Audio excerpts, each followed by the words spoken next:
Good morning, my brother. I hope you're doing well. Charlie, how are you? I'm fine. I'm fine. I hope you're I'm good. Oh, I'm good. I'm very well. Great. First, let me start. I am struggling not to start from this point. The Ghana Post GPS thing, though. At the time when we were raising issues with it,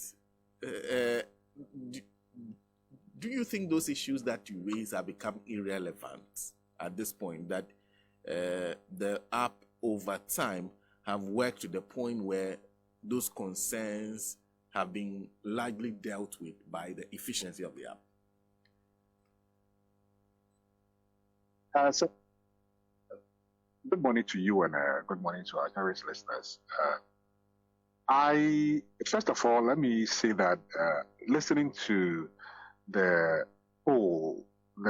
survey that was done, very interesting results, and hopefully we all get to read the details in it and hopefully learn some lessons and make progress. But indeed, Senna, I think that nothing has changed. Some of my points that I made at the time on the Ghana Post GPS with time have been vindicated. The first thing being that it was completely unnecessary for the government of Ghana to spend any money on it. And that's much, I believe that people have to go to jail for it. So I also said that the things Dr. Baumia said at the time, that it was going to reduce interest rates and was going to give access to loans to the people of Ghana. I said it was flawed and untenable, and I don't think that any bank is issuing any loan to anybody based on that address. So that it is only very myopic countries that will want to have address system or based on somebody else's system. As we all know, and as I said at the time, the GPS as we know it belongs to America, and that is just so. Russia has their own system called the cloners. The European Union also have their system, the Galileo. And so the GPS as we know it is just popular in Ghana, but it is from America and it is owned by American government. Now, if another country want to build their system, you want to build your future on somebody else's system that they can choose any day to deny the rest of the world from having it, that can only be a problem in waiting. And the thing that Dr. Baumia said, that it will leapfrog Ghana above and beyond many countries, we are still where we are. We have not leapfrogged anywhere, and indeed, we have only retrogressed. So I said that it was a pure effort in futility.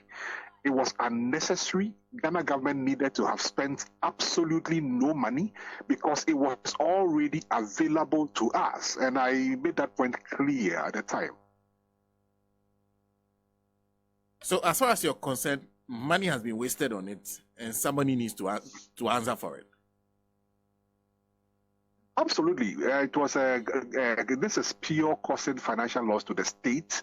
The Ghana government needed to have spent nothing. The unfortunate thing is when you have a lot of people who are not knowledgeable in office. And knowledge does not mean 1 + 1. I mean, like in the area in which the government of Ghana was led into at the time, and the officers that led the government of Ghana into this venture, it was completely unnecessary. There were too many means, there were too many ways to for Ghana to have had access to. In fact, the GPS have always been there in Ghana. So from the very days of longitudinal coordinates and latitudes, those are coordinates. We've always had that. For many of us people have bought land in the past, even in the 80s, we've always known that this is the coordinates of your house. And so even if you take your own old indenture, you see that there are coordinates on your paper, and that coordinates is the coordinates that the GPS is built upon. And so, if we were already producing indentures back in the 80s and back in the 90s, I don't think anybody should be buying the same coordinates in this 20 something for huge gargantuan money. This is, yes, somebody needs to go to jail. Some people need to go to jail, and I believe that President John Dramani Mahama should make sure that people pay for wasting our taxpayers' money. Well, there's a lot to talk about when it comes to this government and their agenda, but let's move on to the issue today. There's an IPAC meeting that's been called by the Electoral Commission. All parties are supposed to turn up. The EC says it will make a case for how they've been able to resolve some of the issues that have been identified. But for you, the issues that the NDC have identified so far, are they issues that should raise serious concerns about the credibility of the register? And are they resolvable in a manner that they can trust that there will be no manipulations? Senator, yes.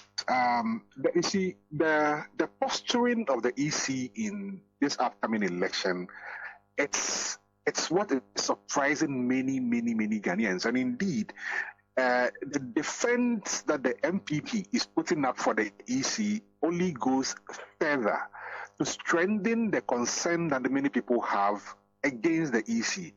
So now, for some reason, the EC has put in its mind that if they allow themselves for an oversight or an audit, it's a sign of weakness. And indeed, it's rather the opposite. That when you allow yourself, for example, if you remember when Dr. Farijan stood there in the courts, took answers. He took answers because he was sure of the work that he has done. He was open, transparent. The MPP bombarded him with questions. He answered, and the courts came up with a verdict. For some reason, the current electoral commission,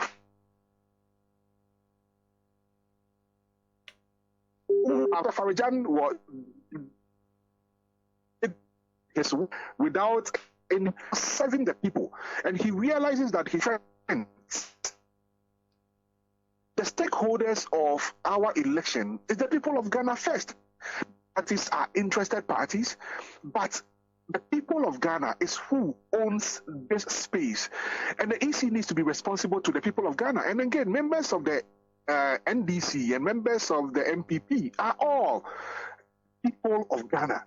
Now, when the NDC raises issues, the intelligent thing to do will be that, okay, let's sit down and talk about this. But the EC is quick to jump into conclusions that no, this is not an issue. Senator, I've watched the EC contradict themselves several times. One of the issues being that the issue of transfer votes. And the EC's reason for producing the over 200,000 or whatever number transfer list was that, no. These are people who were transferred in 2000 elections and also transferred in 2020 elections, yes. 2023, yes, and also in 2024. Yes. So now let me ask you a question. If you transfer somebody in 2020 to go and vote, why are you still producing the people's name as transfer voters? So now, if you are a police officer and you were transferred in 2020 from Kumasi to Accra, if you are producing a list of people who have been transferred in 2024, will your name be added to it? Does that make sense to you? In this season, we saw Raheem Sterling transferred from Chelsea to Arsenal. You think next year his name will still be on the transfer list? He will become a member of the Arsenal team. So everybody who transferred, people who transferred from Accra to Kumasi in 2020 elections are now voters in Kumasi. They are no longer transfer vote members. Okay. And so, if by this basic knowledge, You could have just said, oh, yes, you guys are right. We didn't have to have added those people to the list. That is just common.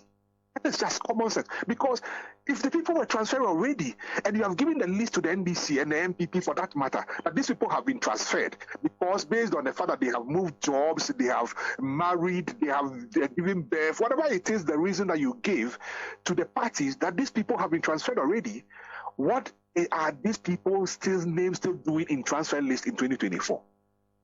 And at what point do we consider those people voters in the constituency that they transfer their votes to? It doesn't even make sense to anybody. And so what the people of Ghana are saying is this. The EC needs to change its mindset and posturing.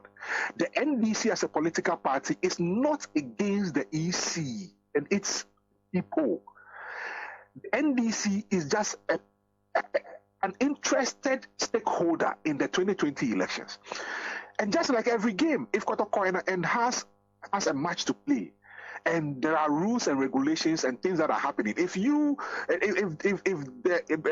GFA publishes the players list and House of Folk have an issue with it, they have a right to say, hey, we have an issue with this.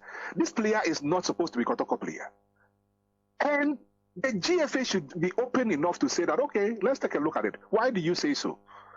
But by the time you say anything, there is somebody in the EC screaming on top of their voice, no, there is no issue. It is okay. Just trust us.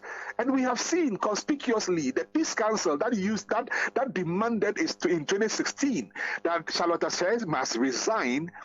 All of a sudden in 2020, telling the people of Ghana that trust the EC.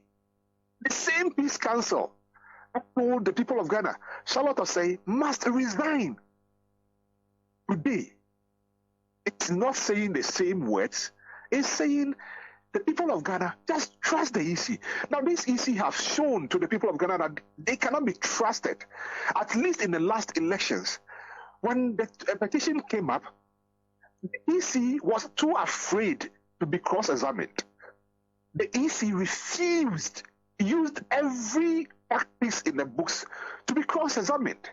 If you have done your work clean, and if you have done your work as law and the people of Ghana demand, it shouldn't be too difficult for you to defend your work. So now you are in the studios today. If for any reason something went wrong and your boss say, come and answer questions, what went wrong in the studio? If you did not do anything wrong, so now it shouldn't have been that difficult for you to go and respond to those allegations or questions. But when you begin to hide yourself, you cannot be trusted. And so the NDC has a legitimate reason to make sure that the process, you see, in the past, we know that, look, if we just follow you and if we just trust you, at the end of the day, the court will make sure that you answer things that went wrong. But we have seen in 2020 that the court will not even allow you, the court can shield you, or you can use the court to be shielded. And so now, instead of waiting till December 2024, 15th, 10th, and going to court, the people of the NDC are saying that, look, we have questions. And those questions are legitimate questions, and they must be answered. And I believe that every Ghanaian is interested in those questions being answered. The NDC have made in front of them over 30 questions, and the EC should answer them. Now, this is the funny part. The same EC that is saying that there are no issues, Senna, are quickly saying, oh, all the things that the NDC have raised, we have solved them. The NDC said, show us the evidence that you have solved them. The EC said, no, don't worry about it at all. Just believe that we have solved them. And the NDC, and then you are now asking the NDC for further proof of their allegations. Even the ones we gave you, we have no evidence that you have solved them.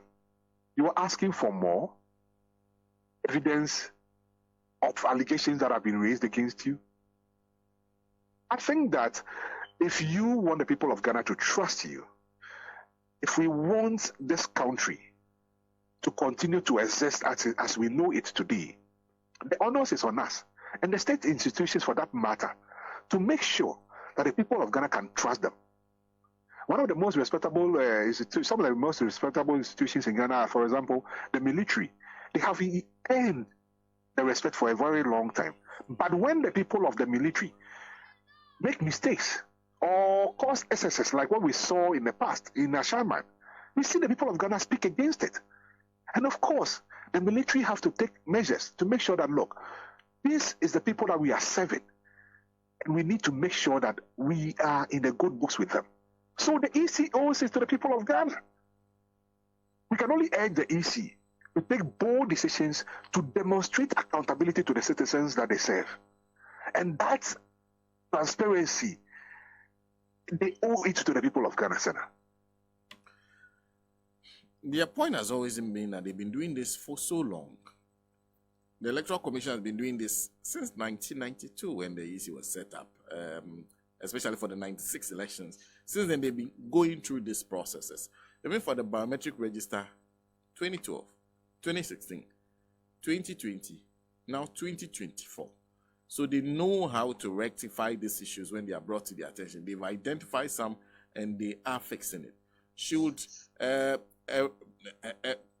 that experience not be enough for the EC to be trusted when they say that we have fixed it, we are fixing it, we know what to do? Sarah, do you know the people which people also have been doing this for a very long time? The people of Ghana. The people of Ghana have been doing this longer than the EC, this particular EC. Not to talk about the people. Sarah, why? Was the Electoral Commission not founded by the people of Ghana? The people of Ghana made a choice. We have always chosen our leaders way before the EC was set up.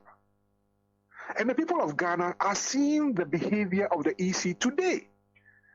And that behavior of the EC and the posturing of the EC today, Senna, the people of Ghana can tell that things are not well.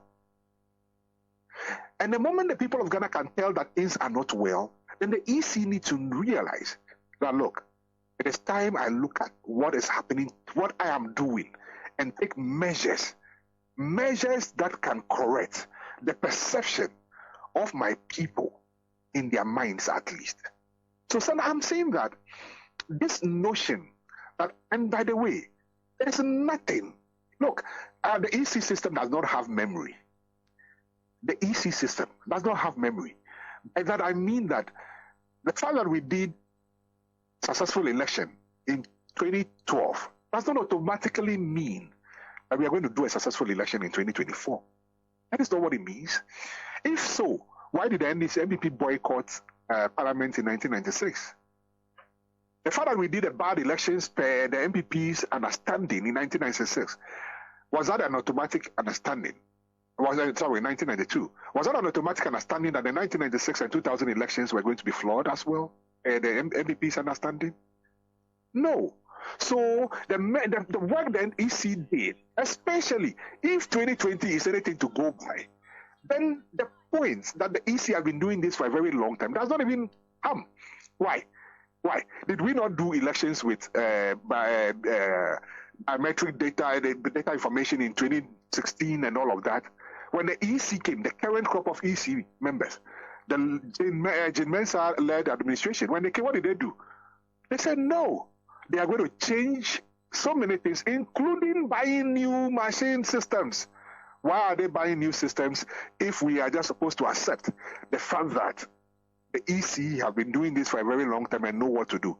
Why didn't they just continue to use the system that was there? Why did they find a need to make changes to the system that was there? They found a need because changes must be done. That will suit the work they want to do. And we, the people of Ghana, we are also saying that the way you are going currently, it doesn't serve the people of Ghana well. The way you are going does not allow the people of Ghana to have what they want, a free, fair, transparent elections. And that onus is on the EC, led by Ms. Jane Mensah, to make sure that the people of Ghana have what they need, which again, it's a free, fair, transparent election, Senna. So, no, the fact that the EC has been doing this for a long time, it's not a justification, because the people of Ghana have been doing this way, way longer than the EC.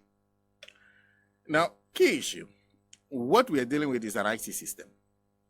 And I recall vividly one of the conversations we had after the 2020 elections, where we were talking about the fact that the EC will struggle to produce results that tally. And you said that explained the reason what was issued in the statement, and what the Jinmensan declared do not tally. So this is what the EC says about its IT system. The EC says it is confident in the security of its IT system. The system has an audit trail that tracks all entries and modifications irrespective of how minute they are. It employs both physical and electronic access control policies, which utilize either passwords or biometrics or both. We, however, recognize that there's no perfect system. A case in point is the transfers done by our official in Pusiga, who exploited the absence of a liveliness check in voter identification and used ID photos to undertake unauthorized transfers of voters.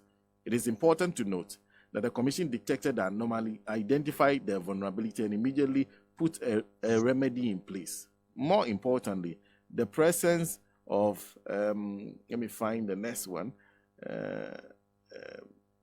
the presence of an audit trail allowed for the reveal of the 38 unauthorized transfers.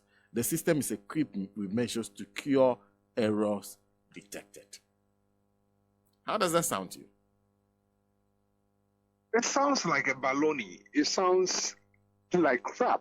So now we are talking about this particular EC that lost its computers and devices under security, under CCTV, under the military protection. Is that not so, Sarah? So if it took, and by the way, the EC, the Electoral Commission of Ghana misplaced, or somebody came in and stole their devices. Did they even notice that their devices were gone? No. It took a political party, NDC, to inform the EC that, hey, somebody came and stole your devices. Okay. The EC, using all the state apparatus, could not even find and arrest the people. Again, it took the NDC again to cause an arrest for the EC. Then, if this same person is telling you that my system is proof, my system is solid and it can track, will you believe the same people? This is the same EC that will not even allow political agents, when they were doing a political activity leading to the elections, a transfer of votes. And mind you, remember how the NDC had to fight so hard for their agents to remain and watch every transfer process. Even that, Kramponi, even that, look at the result, look at the outcome. And imagine that the NDC and every political party have just listened to the EC and walked away. What would we have been dealing with now? So again, this is the EC that said, just trust us, we are going to do it and do it well. And the NDC has over 30 questions and the EC cannot even answer them. Now, if you cannot answer these questions, how then do you then tell the people of Ghana that my system is proof? And by the way, Sana, if the EC system is that proof, then it shouldn't be a difficulty to make it available to the people of the MPP, to the NDC, to the various political parties. You can give them access. If the system is that solid and is proof, you can give them access. Or at least update them every single day on everything that is added to the system. Why is it that the EC, the NDC, and other political parties have to wait till the display of the voter register before mistakes are seen and brought to your notice? You could have made the system available to them if you know that they are encrypted and solid enough.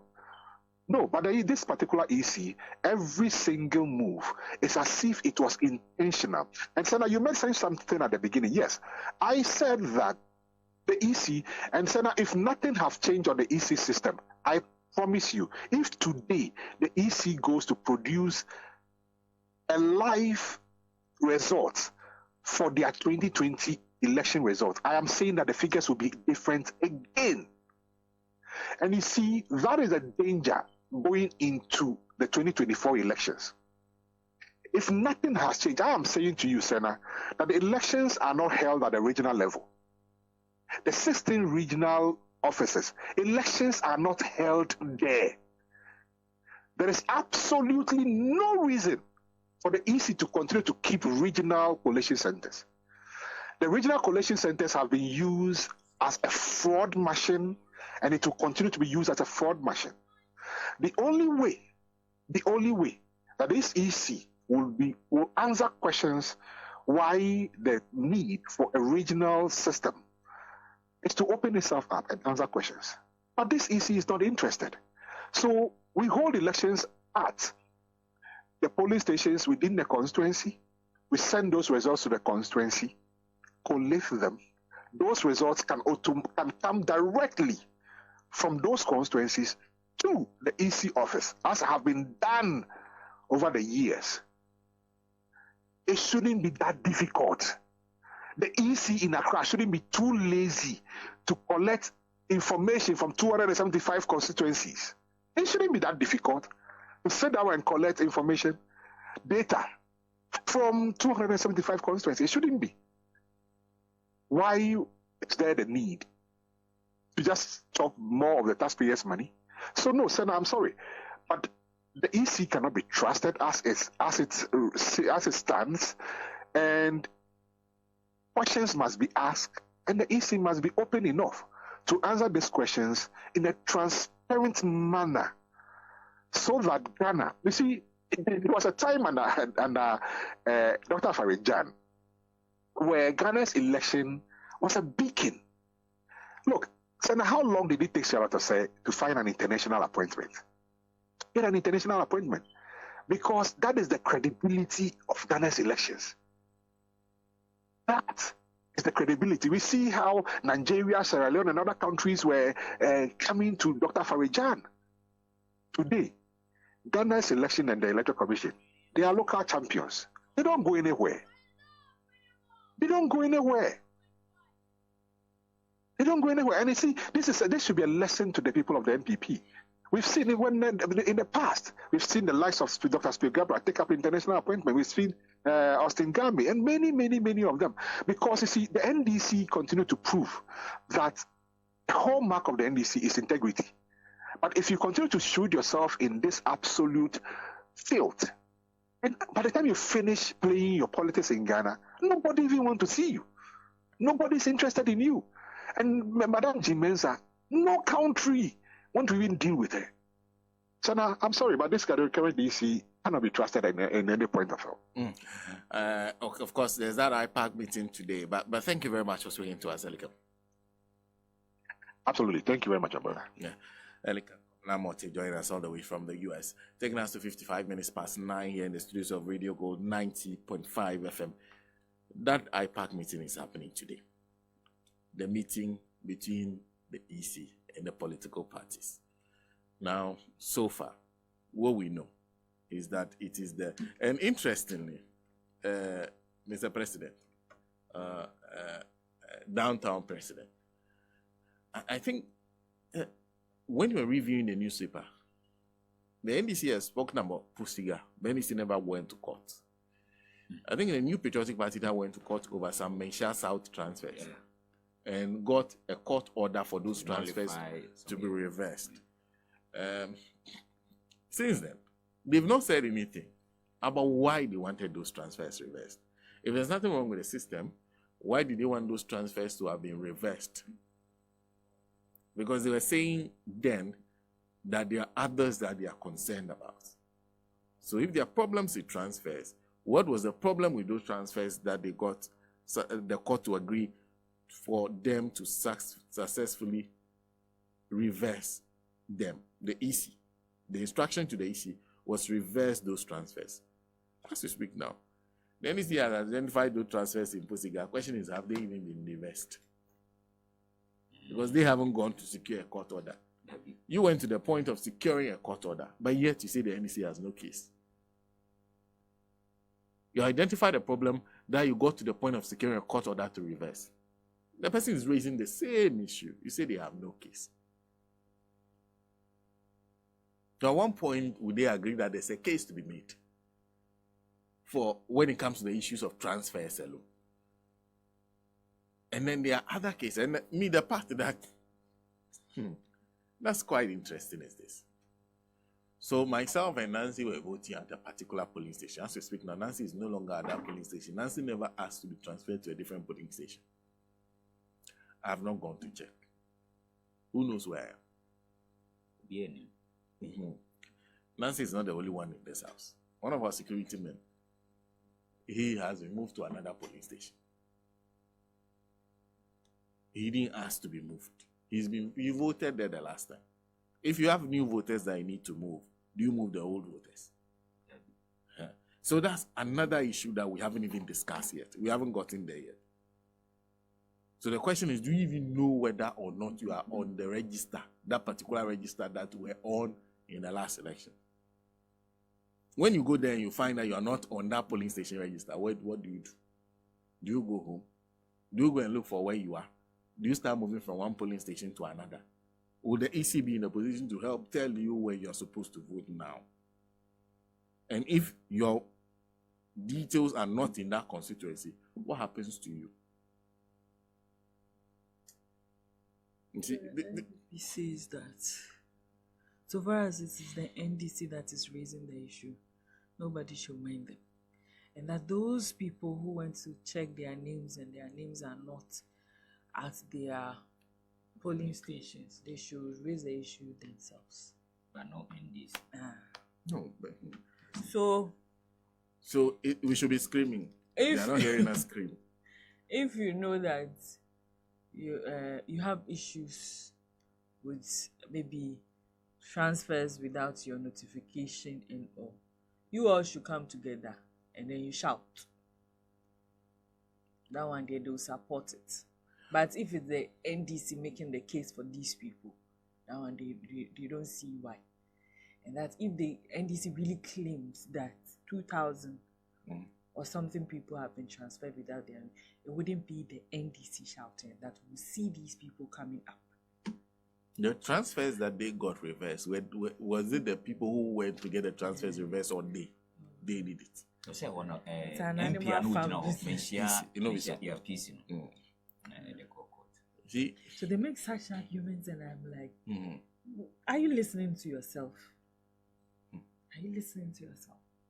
They are making an argument